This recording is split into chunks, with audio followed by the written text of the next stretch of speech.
साईं, मेरी मदद कीजिए।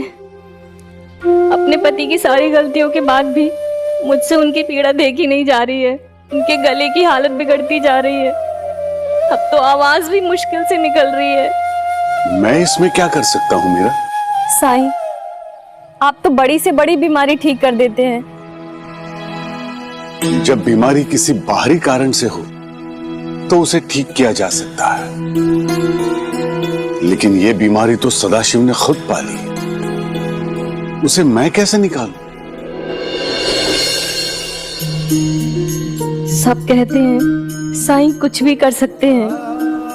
साईं, आपने तो बड़े बड़े रोग ठीक किए हैं, मुझसे उनकी तकलीफ देखी नहीं जा रही है। अगर आप उनकी तकलीफ ठीक नहीं कर सकते तो जो उनके लिए मुझ में मोह है वो दूर कर दीजिए।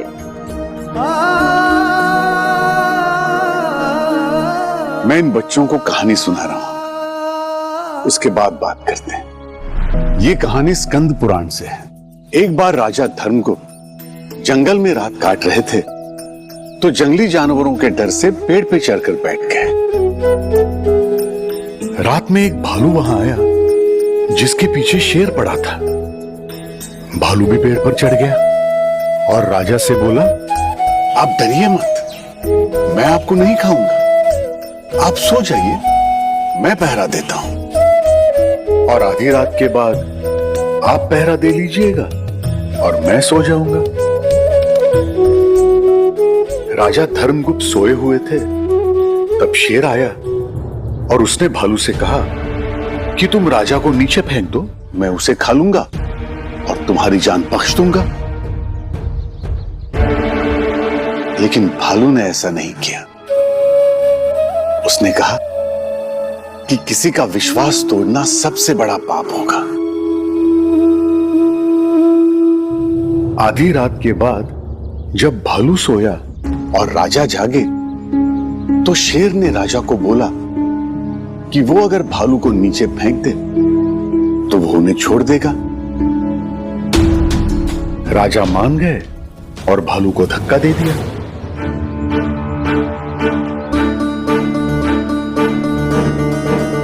लेकिन वो भालू एक मायावी साधु निकला जो राजा की परीक्षा ले रहा था, और क्योंकि राजा ने उसे धोखा दे दिया, उसने राजा को श्राप दिया और राजा अपना मानसिक संतुलन खो बैठा।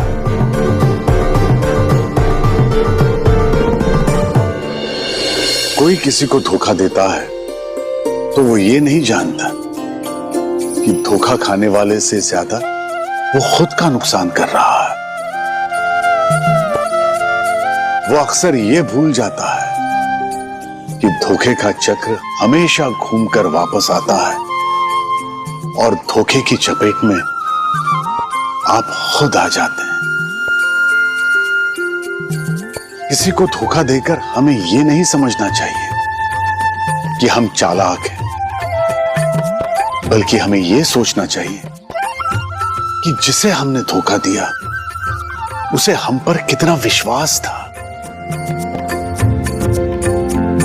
दूसरे को धोखा देने वाले को ईश्वर कभी माफ नहीं करते हैं।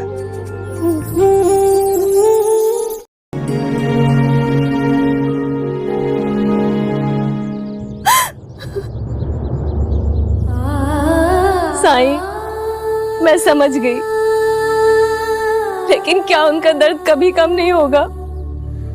उनके सुधरने की कोई गुंजाइश नहीं है। सदाशिव को दर्द उसके बुरे कर्म दे रहे हैं मीरा, और बुरे कर्म का इलाज सिर्फ प्रायश्चित है। जिस दिन उसे पछतावा होगा, ये दर्द भी कम होने लगेगा।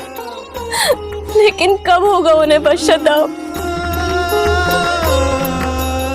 वो वक्त बहुत करीब है।